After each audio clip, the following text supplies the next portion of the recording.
अलिफ लाम मीम, ये किताब यानी कुरान मजीद, इसमें कुछ शक नहीं कि अल्लाह का कलाम है।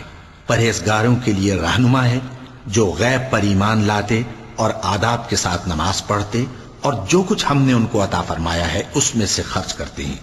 और जो किताब ए पैगंबर तुम पर नाजिल हुई और जो किताबें तुमसे पहले पैगंबरों पर नाजिल हुई, सब पर ईमान लाते और आखिरत का यकीन रखते हैं। यही लोग अपने परवरदिगार की तरफ से आई हुई हिदायत पर हैं और यही लोग कामयाब हैं। जो लोग काफिर हैं उन्हें तुम नसीहत करो या ना करो, उनके लिए बराबर है। वो ईमान नहीं लाने के। अल्लाह ने उनके दिलों और कानों पर मोहर लगा रखी है और उनकी आंखों पर पर्दा पड़ा हुआ है और उनके लिए बड़ा अजाब तैयार है। और बाज लोग ऐसे हैं जो कहते हैं कि हम अल्लाह पर और रोजे आखिर पर ईमान रखते हैं, हालांकि वो ईमान नहीं रखते। ये अपने ख्याल में अल्लाह को और मोमिन